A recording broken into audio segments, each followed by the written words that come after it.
এবার প্রধান বক্তাকে অনুমতি দেওয়া হবে, প্রধান বক্তা আপনি তেলাওয়াত করুন। আমার নবীরে তেলাওয়াতের অর্ডার দেওয়া হবে। সেদিন প্রধান বক্তা তেলাওয়াত করবে সূরা ইয়াসিন থেকে। জোরে কোন সুবহান। আল্লাহর নবী তেলাওয়াত শুরু করবে ইয়াসিন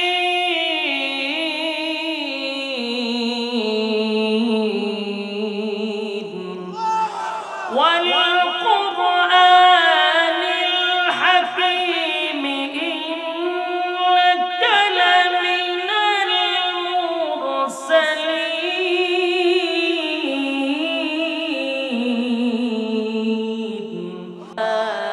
সিরাতিম মুস্তাকিম। একের পর এক তেলাওয়াত চলতে থাকবে আর মানুষ শেষ। মানে এমন অবস্থা হবে মানুষ আর মানুষের মধ্যে নাই। সুবহানাল্লাহ। কারণ দাউদের তেলাওয়াত থেকে 1000 গুণ বেশি সুন্দর, আমার নবীর তেলাওয়াত 1000 গুণ বেশি সুন্দর। তখন মানুষ বলতে থাকবে আল্লাহর বন্ধ করেন না, চলতে থাক। সুবহানাল্লাহ। পাগল পাগল পাগল পাগল হয়ে যাবে তেলাওয়াত শুনে, পাগল হয়ে যাবে। একটা সময় লং টাইম চলতেই থাকবে। তখন আল্লাহ কয় থাম বান্দা, এত লাফাইস না। আমার বন্ধুর তেলাওয়াত শুনে পাগল হয়ে গেলি, প্রধান বক্তার তেলাওয়াত শুনে পাগল হয়ে গেলি।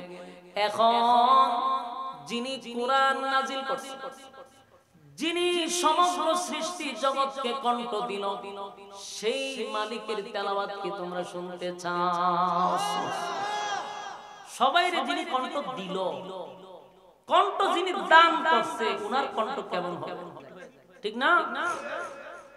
আল্লাহর দেওয়া কণ্ঠ দান করছে, এটা শুনে আমরা পাগল হয়ে যাব। সেদিন আল্লাহ তেলাওয়াত করবে সূরা আর রহমান থেকে। পাইছেন না আর রহমান?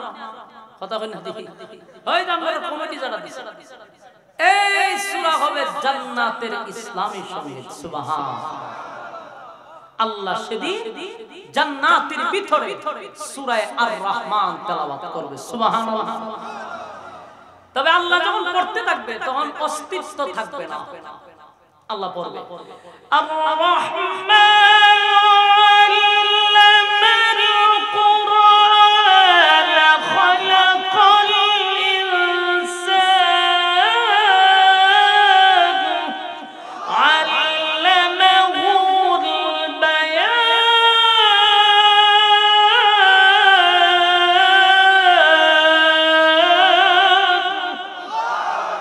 আল্লাহ পড়তেই থাকবে সূরা আর রহমান। আল্লাহ বলবেন আল্লামাল কুরআন আর রহমান আল্লামাল কুরআন খালাকাল ইনসান আল্লামাহুল বায়ান। তেলাওয়াত যখন করতেই থাকবে মানুষের আর হুঁশ নাই, বছরের পর বছর চলে যাবে, শুধু মানুষ আল্লাহর দিদারের দিকে তাকায় থাকবে। সুবহানাল্লাহ।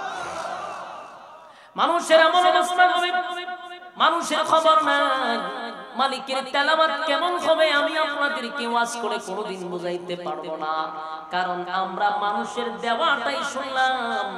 আল্লাহ যে কণ্ঠ দিল, সেই মালিকের কণ্ঠ কত সুন্দর। সুবহান।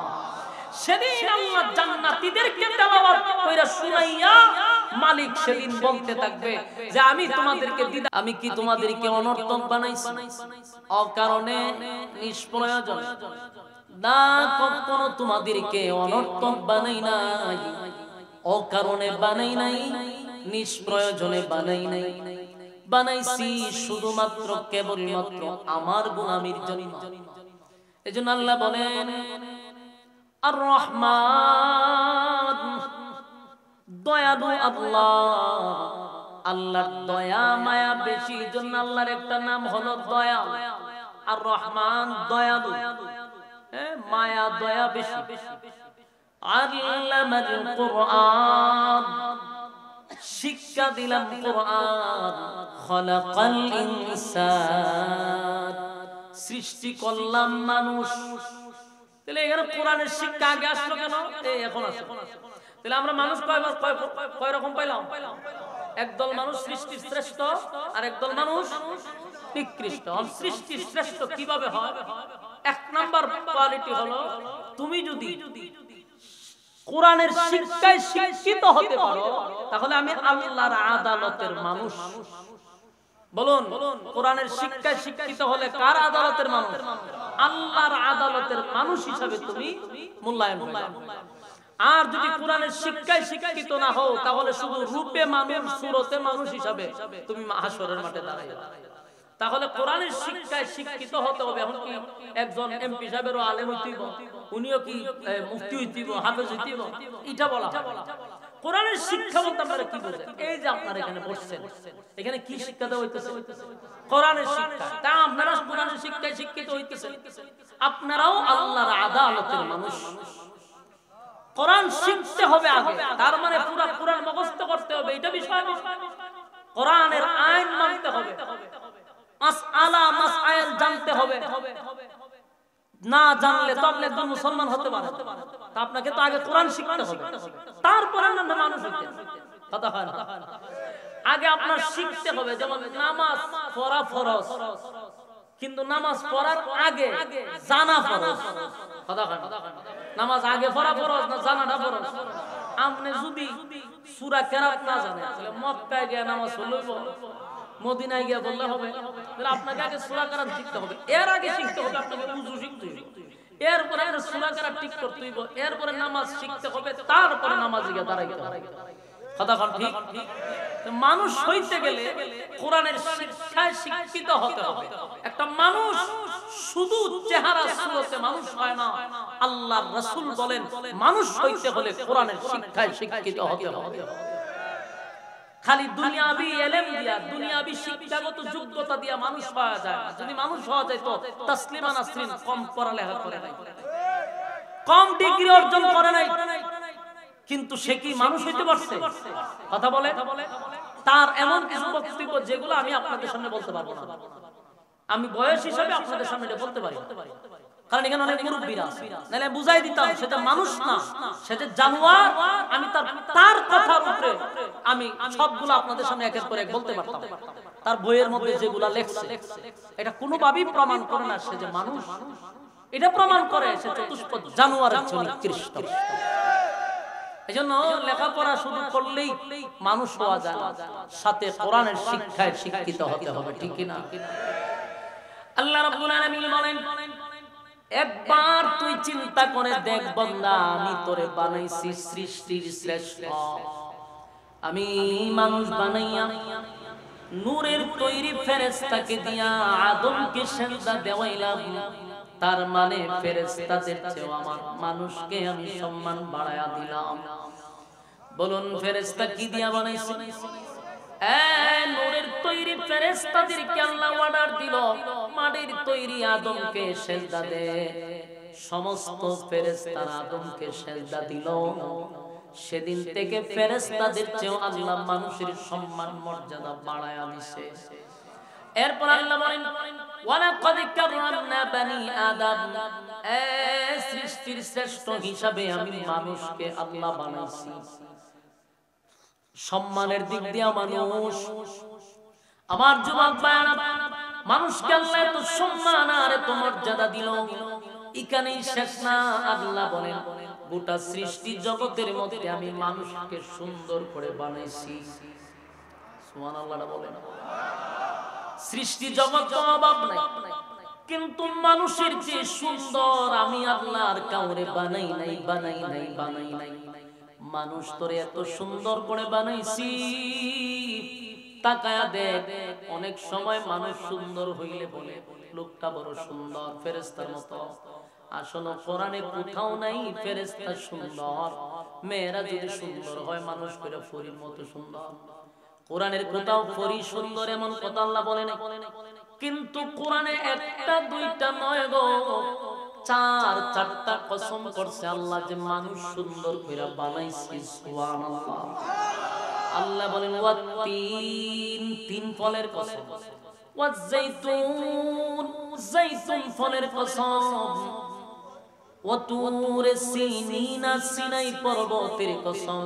ওয়াহাজাল বালাদিল আমিন, পবিত্র মক্কা নগরীর কসম। চারটা কসম করছে আল্লাহ। এরপরে বলেন লাকাদ খালাকানাল ইনসানা ফি আহসানি তাকওয়িম। চারটা কসম করে আল্লাহ বলেন, এই চারটা কসম করছি বললে শুন, মানুষের চেয়ে সুন্দর আমি আল্লাহ কাউরে বানাই নাই। তিন ফলের কসম, জাইতুনের কসম, সিনাই পর্বতের কসম, মক্কা নগরীর কসম, মানুষের চেয়ে সুন্দর আমি আল্লাহ কোন প্রাণী বানাই না। তাহলে মানুষ তোমার এই কেন সুন্দরের বর্ণনা দিছে? মানুষ তোমার সৃষ্টির শ্রেষ্ঠ বানাইলো। আল্লাহ কয় মানুষ তোরে নিজের হাতে বানাইছি। আসমান জমিন সূর্য চন্দ্র গ্রহ নক্ষত্র পাহাড় পর্বত সাগর নদী নালা খাল বিল যা দেখি না সব বানাইছে আল্লাহ 6 দিনে। কিন্তু মানুষ 3.5 হাত তোরে বানাইতে আল্লাহর 6 সেকেন্ড লাগে না। 6 সেকেন্ড তো দূরের কথা, ইশারায় বানানো সম্ভব। কিন্তু মালিক বলেন না বান্দা না, তোরে 6 দিনও বানাই নাই, 6 মাসও বানাই নাই, 6 মাসও বানাই নাই, এই তোরে 10 মাস 10 দিন লাগাইয়া আমি তোরে বানাইতে তাড়াহুড়া করি নাই, আমি তোরে সময় লাগাইয়া বানাইছি। এমন কি তোর মাথার মধ্যে আমি আল্লাহর কুদরতি হাত লাগাইয়া বানাইছি। বান্দা এত সম্মান মর্যাদা আমি মানুষকে দিছি একমাত্র শুধুমাত্র কেবলমাত্র তুই আমার গোলামি করবি। আমার গোলামির জন্য বানাইলাম, এরপরও তুই আমার গোলামি করলি না, আমার গোলামি করলি না। তোর দুনিয়াতে আমি তোরে পাঠাইলাম অল্প একটা ফুজি দিয়া। ওয়াল আস, আল্লাহ কয় সময়ের কসম। তাফসীর কারকরা বলেন আল্লাহ কিসের সময়ের কসম করলো? সমস্ত তাফসীর কারকরা বলেন এটা মানুষের হায়াতের কসম। আমি যতটুকু বাঁচবো সেই জীবন পুঁজির কসম। ওয়াল আস, সময়ের কসম মানে হায়াতের কসম। ইন্নাল ইনসানা লাফি খুসর, আল্লাহ বলেন নিশ্চয়ই তোরা ক্ষতিগ্রস্ত। আল্লাহ প্রথম বলেন সময়ের কসম, এরপর আল্লাহ বলেন নিশ্চয়ই তোরা ক্ষতিগ্রস্ত। কেন বললেন? কারণ মানুষ তোরে সম্মান দিয়া বানাইলাম, তোরে আমি সুন্দর করে বানাইলাম, ইবাদতের জন্য বানাইলাম, সময় দিয়া ক্ষণস্থায়ী দুনিয়াতে পাঠাইলাম। কিন্তু দুনিয়ায় আসার পরে বন্দারে যদি ইমাম সাহেব বলে আসেন না নামাজে যাই, উত্তর দেয় হুজুর আমার সময় নাই। কি কয়? সময় নাই হুজুর, আমার সময় নাই। কই যাইবেন? আমার ব্যবসা আছে, চাকরি আছে। যারে বলতে সময় নাই, সময় নাই, এই লোকটা দেখবেন ঘন্টার পর ঘন্টা মোবাইলে সময় দেয়, ঘন্টার পর ঘন্টা বন্ধুর আড্ডায় সময় দেয়, চাকরিতে সময় দেয়, ব্যবসাতে সময় দেয়, স্ত্রী সন্তানদের সময় দেয়, সব সেক্টরে সময় আছে রে, সময় নাই শুধু আল্লাহর বেলা। আল্লাহ কয় আমার দেওয়ার সময় আমারে দিলি না, আমার দেওয়ার সময় তুই আমারে দিলি না। বন্দারে সময়ের মালিক তো আমি, আমার দেওয়ার সময় তোর হয় না। সারাদিন ব্যস্ত থাকস কিন্তু নামাজের সময় হইলে তোর সময় নাই, কোরআনের তেলাওয়াতের সময় সময় নাই, ইবাদত বন্দেগীর সময় নাই। কিন্তু জাইনারা মালাকুল মউত আজরাইল যেদিন তোর কাছে পাঠায়া দিব, সেদিন একটা সেকেন্ড তোর সময় দেওয়া হবে না। সেদিন পারলে কইেন যে আজরাইল আমার সময় নাই, পরে এসে মানব। প্রতিদিন মালাকুল মউত আজরাইল আপনার সামনে 5 বার, আমার সামনে 5 বার আসে, প্রতিদিন আসে। আজকে আসছে, প্রতিদিন সাক্ষাৎ করে। আমরা যেটা জানি আজরাইল মানুষের জান কবজ করে, এটাও ভুল। একজন ফেরেশতা জান কবজ করে না, এটা আপনাদের সারা জীবন ধরে শুনাইতেছেন। আজরাইল একটা ফেরেশতা না, মালাকুল মউত। বলবেন কি মালাকুল মউত বলতে? আজরাইলের একটা বিশাল পার্টি আছে ফেরেশতা। দেখবেন কোরআনে কোথাও আজরাইল নাই, সব জায়গায় মালাকুল মউত লেখা, আজরাইল নাই। কারণ আজরাইল একজন ফেরেশতা। এই জন্য প্রতিটা মানুষ যার জান কবজ করবে তার জন্য একজন ফেরেশতা কিন্তু বরাদ্দ আছে। আপনার ছবি সহ, নাম সহ, ঠিকানা সহ সব তার কাছে দেওয়া আছে। সময় যেদিন হয়ে যাবে সেদিন একটা সেকেন্ড আপনার দেওয়া হবে না। অথচ বান্দা শুন, আমি তোর সময় দিয়া বানাইলাম, আমার সময় দিলি না। ঘন্টার পর ঘন্টা আড্ডায় চলো, বন্ধু বান্ধবের আড্ডায় চললে ঘন্টার পর ঘন্টা চলে যায়। আমার জন্য, দিনের জন্য তোমার সময় নাই। আল্লাহ একবার ভাইবা দেখ, ফেরেশতাদের চতুর দাম বানায়া দিছি বান্দা, কুল কায়নাতে বানাইছি তোর গোলামির জন্য, আর তোরে বানাইছি আমার গোলামির জন্য, আমার গোলামির জন্য। এত নিয়ামত দেওয়ার পরেও যদি তুই আমার গোলামি না করস, তুই কি বান্দা মনে করছো আমি তোরে ছেড়ে দিব? আপনারা কি মনে হয় আল্লাহ ছেড়ে দিব? শুনেন এরপর আল্লাহ কি বলে, কুল্লু নাফসিন বিমা কাসাবাত রাহিনা।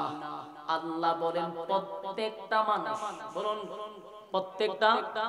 প্রত্যেকটা মানুষ, নারী হোক পুরুষ হোক, প্রত্যেকটা মানুষ আমি আল্লাহর সামনে একদিন দাঁড়াইয়া পাই পাই পাই করে হিসাব দিতে হবে। কুল্লু নাফসিন বিমা কাসাবাত রাহিনা, প্রত্যেকটা মানুষ আমার সামনে দাঁড়াবে এবং পাই পাই করে হিসাব দিবে। হিসাব না দিয়া সামনে আগানো যাবে না। হাসরের মাঠে তিনটা দল হবে, জুরে কোন কয়টা? তিনটা দলের মধ্যে আল্লাহ বলেন, ইল্লা আসহাবাল ইয়ামিন।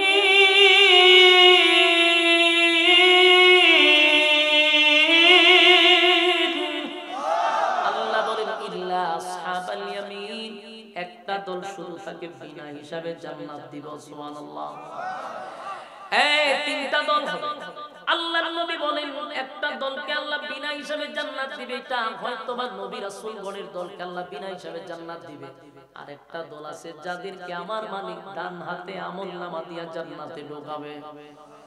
বাকি রইল একটা দল, এই দলটাকে বাম হাতে আমলনামা দেওয়া হবে, অস্তিত্ব থাকবে, কথা হয় না।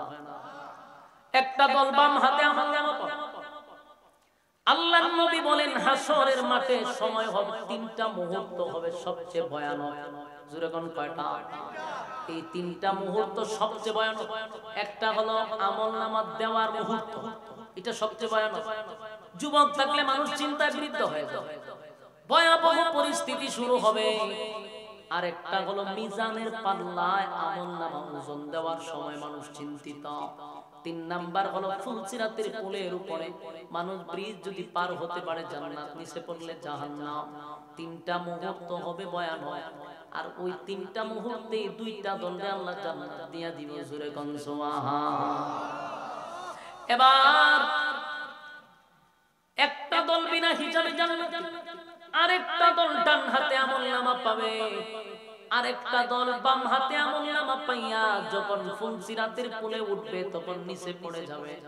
আর আল্লাহ বলেন ইন্না জাহান্নামা কানাত মিরসাদা, নিশ্চয় জাহান্নাম উৎপেতে বসা, লিত্তাগিনা মাআবা, সীমা লঙ্ঘনকারীদের ধরার জন্য, লাবিসিনা ফিহা আহকাবা, যুগের পর যুগ অবস্থান করবে, লা ইয়াযুকুনা ফিহা বারদান ওয়ালা শারাবা, সেখানে পানির কোনো ব্যবস্থা করা হবে না, ইল্লা হামিমান ওয়া গাসসাকা, পানি দেওয়া হবে, সেটা হবে তোমার শরীরের রক্ত পুঁজ আর বিষাক্ত পানি, যেটা পান করলে অস্তিত্ব থাকবে না।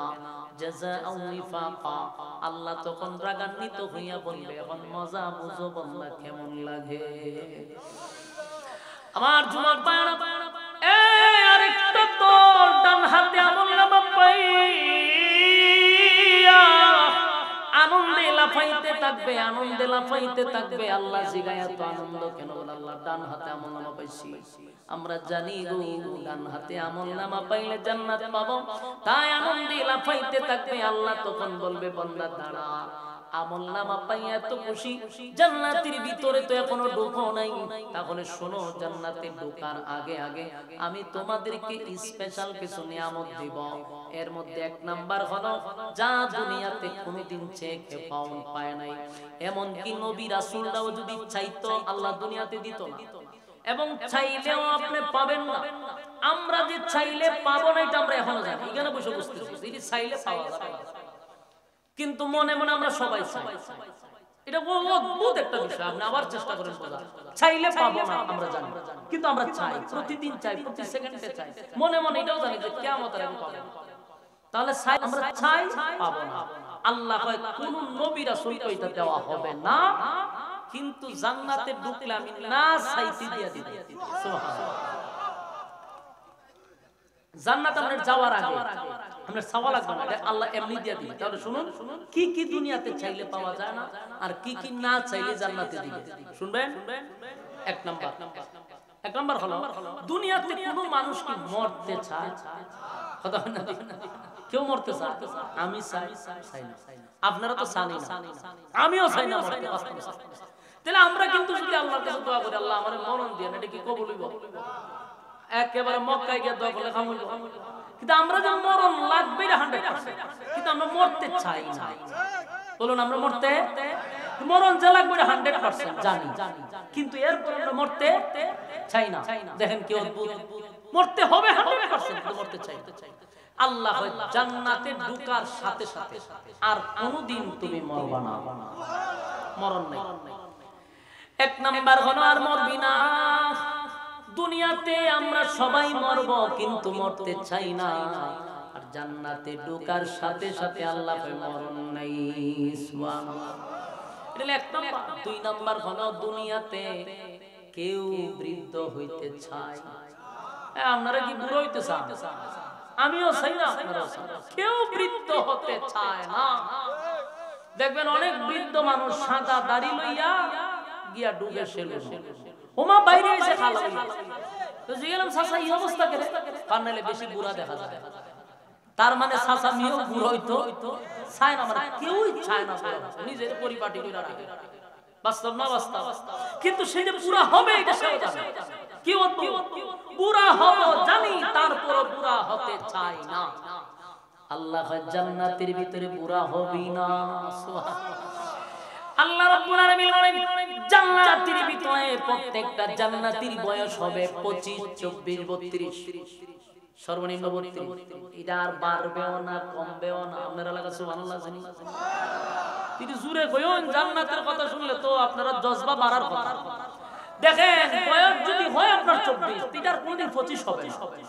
হবে না কেন? বলে বয়স বাড়বেও না কমবেও না, কারণ সেটা তো শুরু আছে, শেষ জান্নাতের শুরু আছে, তাহলে বয়স বাড়বে কেমনে? জান্নাতের ভিতরে প্রত্যেকটা জান্নাতীর বয়স হবে 24, 25। কয়েকটা riwayat আছে, একটা হলো 24, 25, 26, 32। আপনার যে বয়সটা হবে এটাই থাকবে লটন, বুড়া হইতে না। দুনিয়াতে যে একটা আফসোস, মানুষ বুড়োই জায়গা বুড়া হবে না। জিম কইরা বডি ফিট রাখার দরকার নাই, এমনি বডি ঠিক থাকে। সর্বনিম্ন লম্বা হবে 160 লম্বা, অথবা আরেকটা আছে শুধু 60। কথা বুঝতেছেন?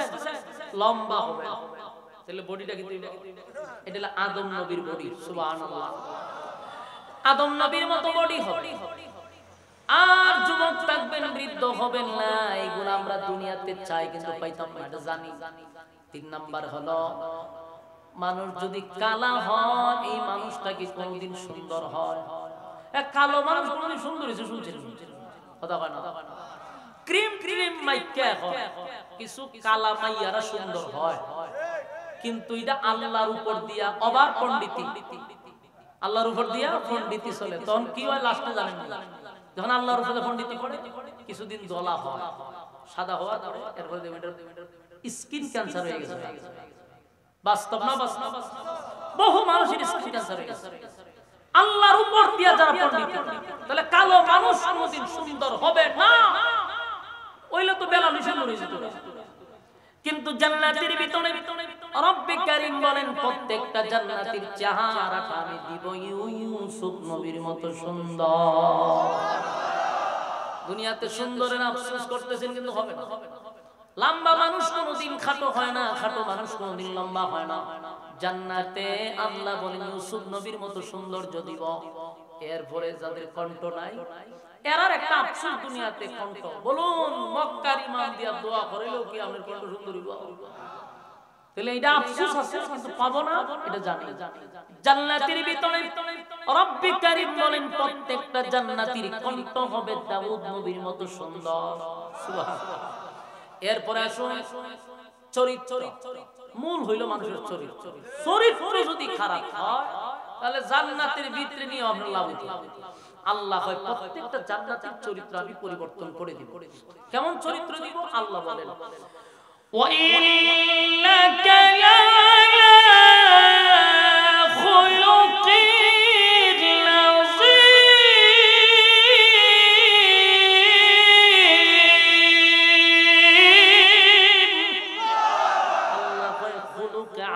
মানে আমার নবীর চরিত্র সুবহানাল্লাহ। এক এক নবীর এক একটা গুণ দিয়ে আল্লাহ জান্নাত থেকে জান্নাতে ঢুকায় সুবহানাল্লাহ। অনেক লম্বা ঘটনা। এরপরে জান্নাতীরা ডান হাতে আমলনামা পাওয়ার পরে এতগুলো নিয়ামত পাওয়ার পরে আল্লাহ বলে রে জান্নাতীর ফেরেশতারা সব তারে মিছিল নিয়ে লয়ে যায় সুবহানাল্লাহ। মিছিল দিতে দিতে আপনাকে নিয়ে যায়। وسيق الذين اتقوا ربهم إلى الجنة زمرا حتى إذا جاءوها وفتحت أبوابها وقال لهم خزنتها سلام জান্নাতের ভিতরে জান্নাতীদেরকে সালাম দিতে থাকবে আর মিছিল মিটিং দিতে দিতে আপনারা নিতে থাকবে সামনে দিকে। তো জান্নাতীরা যখন দেখবে প্রথম একটা জান্নাতের গেট আছে, গেটের ভিতরে ঢোকার পরে এরা মনে করবে যে এটাই জান্নাত, তাস এখানে আনন্দ ফুর্তি শুরু করবে, খানা দানা শুরু করবে। তো কিছুক্ষণ পরে ফেরেশতারা বলবে যে আপনাদের কি রেস্ট নেওয়া শেষ? জান্নাতীরা বলবে কেন? বলে আপনারা এখনো জান্নাতে আসেন না, এটা মাত্র একটা গেটও আছে। সুবহানাল্লাহ। জান্নাতের বলে ইন্না এত সুন্দর জায়গা, এটি জান্নাত না, এটা গেট যদি এত সুন্দর হয় জান্নাত কেমন হবে? সুবহানাল্লাহ। জান্নাতীদেরকে আবার জান্নাতের উদ্দেশ্যে নেওয়া হবে, কিন্তু সামনে গিয়া দেখবে আরেকটা গেট দেখা যায়। সেখানে যাওয়ার পরে জান্নাতীরা এবার দেখবে আগের গেটের চেয়ে আরো বেশি সুন্দর। এবার নিশ্চিত হয়ে যাবে এটাই হলো জান্নাত, তাই এখানে খানা দানা শুরু করে দিব। খাইয়া আবার রেস্ট নেওয়া। তো ফেরেশতারা বলে আপনার রেস্ট শেষ নেই। বলে কেন? এখনো জান্নাত আইছেন না। সুবহানাল্লাহ। এরা আশ্চর্য যে এত সুন্দর জায়গা কোনটা জান্নাত। আবার চলবে গিয়া দেখবে আরেকটা গেট আগের পিছনের দুই গেটের চেয়ে আরো বেশি সুন্দর। এরা কনফার্ম যেটাই জান্নাত। খানা দানা শুরু করবে, আনন্দ ফুর্তি শুরু করবে। কিছুক্ষণ পরে ফেরেশতারা বলবে এখনো জান্নাতে আসেন নাই। সুবহানাল্লাহ। জান্নাত কেমন সুন্দর হবে! জান্নাতীরা জান্নাত দেখার জন্য পাগল পারা হয়ে যাবে। গেট যদি এত সুন্দর হয় রে, আমার মালিকের জান্নাত কত সুন্দর হবে। তাই জান্নাতের ভিতরে ঢোকার সাথে সাথে জান্নাতের হুর গিলমান আপনাকে স্বাগতম জানাইতে থাকবে। আয় আপনার স্বাগত জানাইয়া জান্নাতের ভিতরে ঢুকাইয়া আল্লাহ ঘোষণা দিবে জান্নাতীরা জান্নাতের ভিতরে ঢুকছস, আজকে থেকে আর মরবি না, মৃত্যু হবি না, আর এই রাজত্ব তোর কাছ থেকে কেউ কেড়ে নিতে পারবে না। পৃথিবীর জমিনে যদি আপনি আমেরিকার প্রেসিডেন্ট হন, বলুন সারা জীবন কি প্রেসিডেন্ট হওয়া সম্ভব? 5 বছর পরে পরে 4 বছর পরে পরে শেষ হইল কথা বলেন। জোর ফিরে রাখুন যায় 16 বছর অথবা 20 বছর, এর পরেও তখন যায় কথা বলেন না। আমরা তো মনে করছিলাম সব বনা যেইভাবে চেয়ারও বইছে লামানোর আর মনে কোনো উপায় নাই। শেষে আমরা বারবার আল্লাহর হুজুরে দিছিলাম যে একমাত্র আল্লাহ ছাড়া এই শক্তি নষ্ট করার ক্ষমতা কারণে। কিন্তু আল্লাহ ল্যাংটা ফুলা বান দিয়ে লামাই দিয়েছে। বলুন খারে দিয়ে লামাইছে, ল্যাংটা ফুলা বান দিয়ে লামাই আল্লাহ দেখায় দিয়েছে যে পৃথিবীর সবচেয়ে বড় শক্তিধর নমরুদ আমি আল্লাহ সাইজ করছি, ফেরাউনও সাইজ করছি, আমরা আম্মাজানও সাইজ করে দিয়েছি। তাও সাইজ করছে কি দিয়ে? ল্যাংটা ফুলা বান দিয়ে। ছাত্র তো ভাই, ছাত্ররা তো ল্যাংটাই বলা যায়, আমাদের তুলনায় ছাত্ররা তারা ঠান্ডা লামাইছে। তাহলে বোঝা গেল শক্তি চিরদিন নয়, ক্ষমতা চিরদিন থাকে না। এই ফ্যাসিস্ট সরকার থেকে আপনি আমার শিক্ষা গ্রহণ করা দরকার। ইজ্জতের মালিক আল্লাহ, বেইজ্জতের মালিক। যেই ঘরে খাবার টাবার রান্না করা ছিল, কল্পনা করতে পারেন যে আমাদের রান্নার খাবার ল্যাংটা পোলা বানায় খাইব, বাচ্চারা খাইব। কথা ঠিক নেই? আল্লাহ সব চাইলে করতে পারে। আমার যুবক ভাইরা, জান্নাতের ভিতরে জান্নাতীদেরকে আল্লাহ বলবে জান্নাতীরা রে শুন, আজকে জান্নাতে ঢুকাইলাম, আর কোনদিন জান্নাত থেকে বাহির হবি না, চিরস্থায়ী জান্নাত তোদেরকে দিয়া দিলাম। আর এক একটা জান্নাতীর বউ থাকবে কমপক্ষে 72টা। সুবহানাল্লাহ, আসতে বলেন না এমপি সাহেবের দীক্ষা। তাই না, আল্লাহ কইছে 72টা বউ দিব, তাও নিম্ন স্তরের জান্নাতি, কোন রকম জান্নাত হবে। ভিআইপি জান্নাত হইলে বউয়ের কোনো অভাব নাই। সুবহানাল্লাহ। জান্নাতের ভিতরে বউ দিবেন কমপক্ষে 72টা। আল্লাহ বলেন একটা জান্নাতীর রাজত্ব হবে পৃথিবীর 10টা পৃথিবীর সমান। এখন জান্নাতীরা জান্নাত পেয়ে খুব খুশি, আনন্দ ফুর্তি করতেছে, অনেক দিন চলাফেরা করতেছে। একদিন আল্লাহ জিগায়, রে কিতা খবর, কেমন লাগলো? কয় আল্লাহ খুব ভালো লাগছে, আমি যা যা ওয়াদা করছিলাম তা পাইছো? আল্লাহ পাইছো, তবে আপনি যা কইছেন তার থেকে 97 গুণ বেশি পাইছি। সুবহানাল্লাহ। কিন্তু আল্লাহ একটা বিষয় আমরা আপনার কাছে জানতে বলে কি, বলে আমরা সব পাইলাম ঠিকই, যার জন্য এত কিছু করলাম তার তখন পাইলাম। সুবহানাল্লাহ। নামাজ পড়ছেন কার জন্য? রোজা রাখছেন কার জন্য? ইন্না সলাতি ওয়া নুসুকি ওয়া মাহইয়ায়া ওয়া মামাতি লিল্লাহি রাব্বিল আলামিন। সুবহানাল্লাহ। আমার নামাজ, আমার রোজা, আমার হজ, আমার যাকাত লিল্লাহি রাব্বিল আলামিন, সব আমার রবের জন্য। সেদিন মানুষ বলবে, মালিক তাহাজ্জুদের সময় ঠান্ডা পানি দিয়া গভীর রজনীতে প্রচন্ড ঠান্ডার মধ্যে পানিতে ধরা যায় না গো, এত ঠান্ডা পানি, সেই পানি দিয়া ওযু করলাম, সেই পানি দিয়া ওযু করিয়া তাহাজ্জুদে দাঁড়াইয়া আপনার কুদরতি পায়ে সেজদা দিলাম। আল্লাহ, যার জন্য এত কিছু করলাম, আজকে জান্নাত পাইলাম, আল্লাহ রাজত্ব পাইলাম, কিন্তু যার জন্য গভীর রজনীতে দাঁড়াইয়া কান্নাকাটি করলাম, সেই মালিকের সাক্ষাৎ কিন্তু এখনো পাই নাই। তাই আমাদের কলিজা অর্ধেক ঠান্ডা হইছে, বাকি অর্ধেক এখনো ঠান্ডা হয় নাই। আমার আল্লাহ বলেন, তাহলে বাকি ঠান্ডা কেমনে হইব? বলে আল্লাহ আপনারা দেখতাম চাই। সুবহানাল্লাহ। আরে দুনিয়াতেও বাড়ি গাড়ি ছিল গো, বাড়ি গাড়ির জন্য নামাজ পড়ি না, বাড়ি গাড়ির জন্য হালাল খাই নাই, হারাম খাই, আরাম থেকে বঞ্চিত হই নাই। আল্লাহ ইবাদত বন্দেগী করছি আপনি মালিকের দিদারটা দেখার জন্য। দুনিয়া তো গাড়ি ছিল, বাড়ি ছিল, অট্টালিকা ছিল, সব গুলানে লাথি মারছি আপনার দিদার লাভের জন্য। আল্লাহ জান্নাত পাইলাম, গাড়ি পাইলাম, নারী পাইলাম, সব পাইলাম, কিন্তু মালিক আজ পর্যন্ত আপনাকে দেখতে পারলাম না।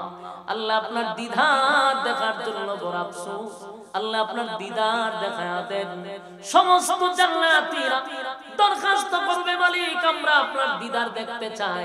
আল্লাহ তখন বলে, জিবরাইল রে, আমার বান্দারা আমার দিদার দেখার জন্য পাগল হয়ে গেছে, আমার বান্দারা দিদার দেখার জন্য পাগল হয়ে গেছে। জিবরাইল ঘোষণা দে, আমার বান্দা গুনির দরখাস্ত আমি আল্লাহ মঞ্জুর করে নিলাম। জোরে কোন সুবহান।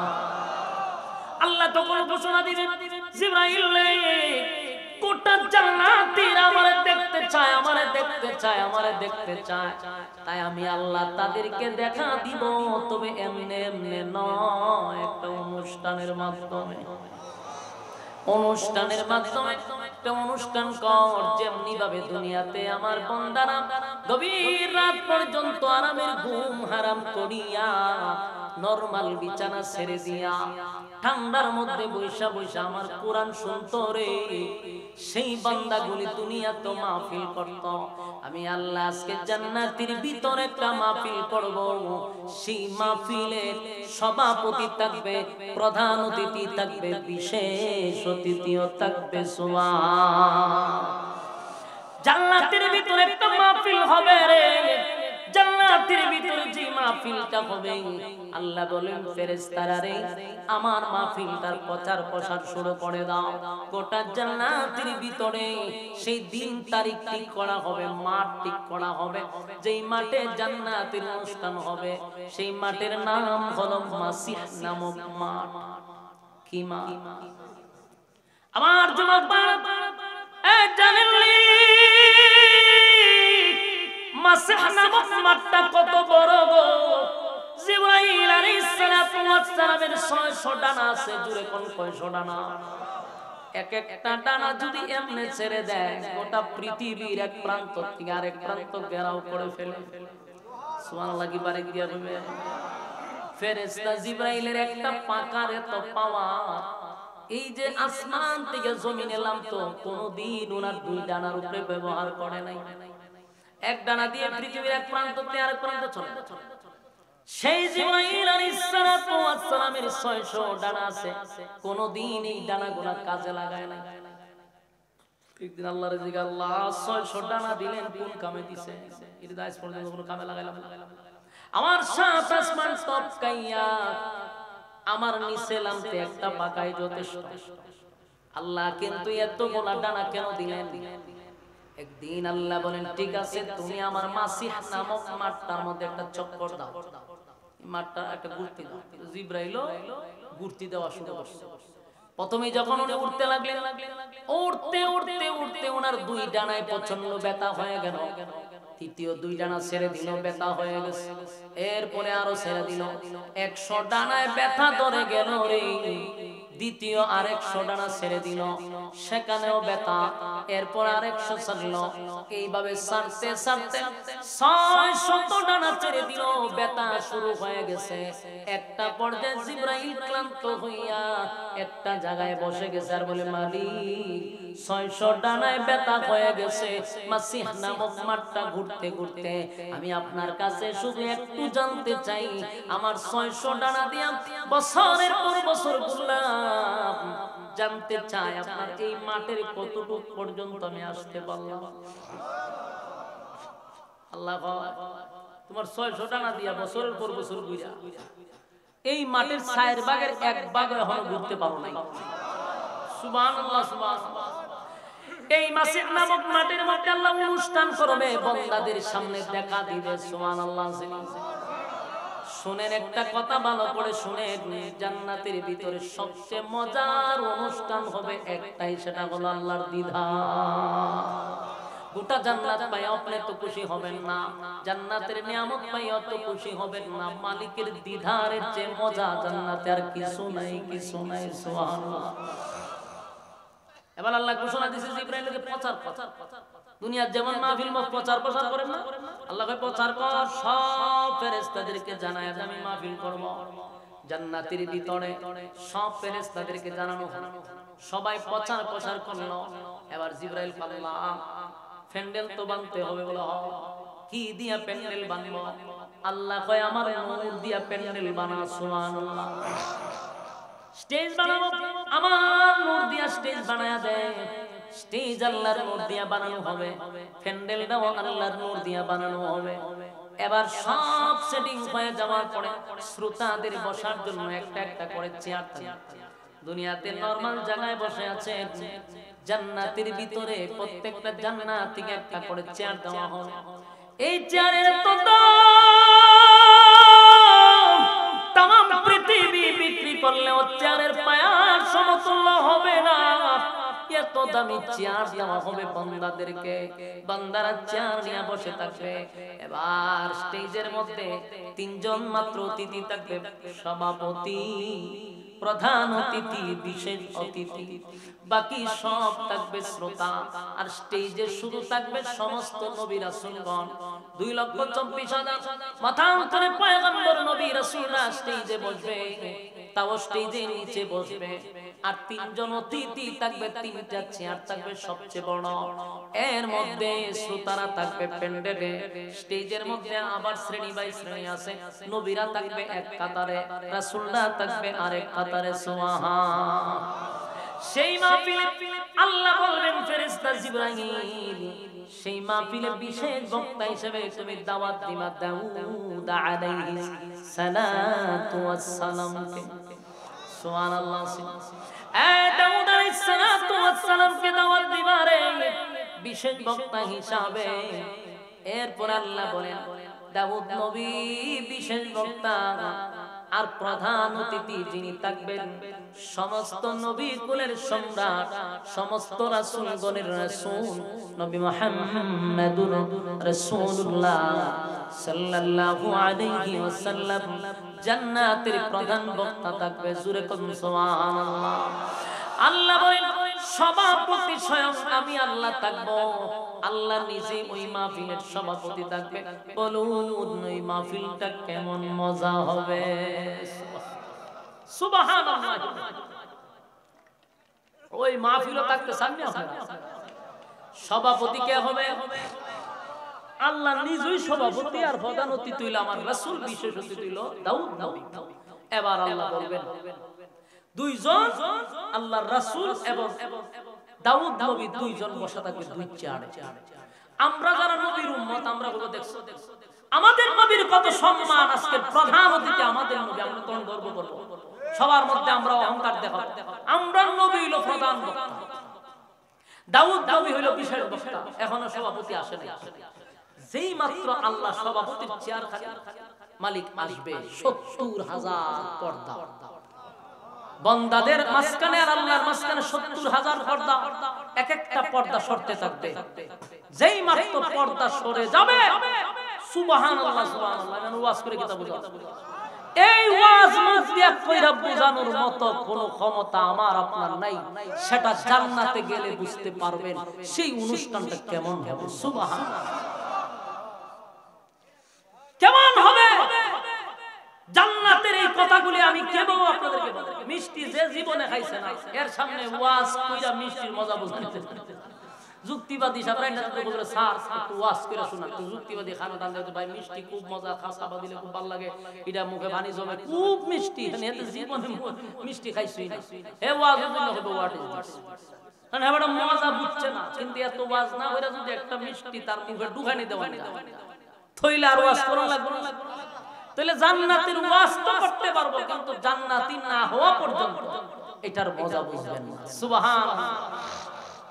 এইজন্য ইসলামের অনেক গবেষণা যারা করে, ইসলাম নিয়ে প্রচুর স্টাডি যারা করে, একটা সময় নাস্তিক হইল আস্তিক হয়ে যায়, অনেক সময় হিন্দু থেকে মুসলিম হয়ে যায়। কেন? প্রচুর স্টাডি করে। যেমন আজকেও দেখলাম আমাদের ইসলামিক একজন স্কলার বাংলাদেশে, তার কাছে আজকে একজন কালেমা পড়ে ঈমান আনছে, যে লোকটার নাম ছিল দেব চৌধুরী, ক্রীড়া সাংবাদিক, ওই যে খেলাধুলা নিয়ে যে পড়ে ক্রিকেটের ওই যে কি কয় খেলাধুলা নিয়ে নিউজ যে করে, এমন একজন সাংবাদিক দেব চৌধুরী, সে প্রচুর স্টাডি করছে ইসলাম নিয়ে। একটা সময় বুঝতে পারছে যে না আমি ভুল পথে আছি, এমন একজন ব্যক্তির কাছে গিয়ে কালেমা পড়ে ঈমান আনছে।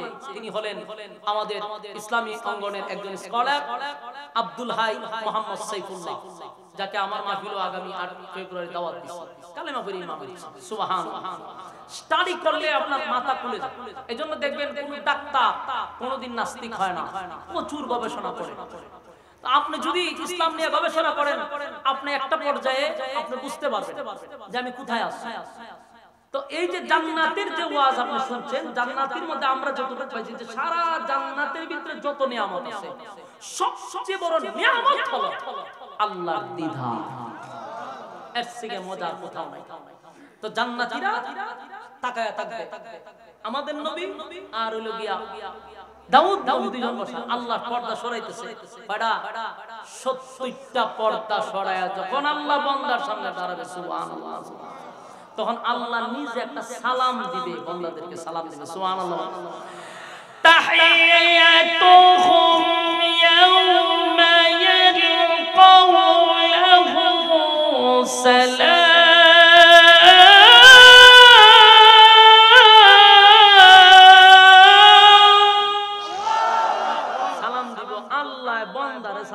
খুশি না বেজা? আল্লাহ যখন সালাম দিব, বান্দারা আল্লাহর দিকে হাজার হাজার বছর তাকাই থাকবে, দিদার দেখতে থাকবে। সুবহানাল্লাহ।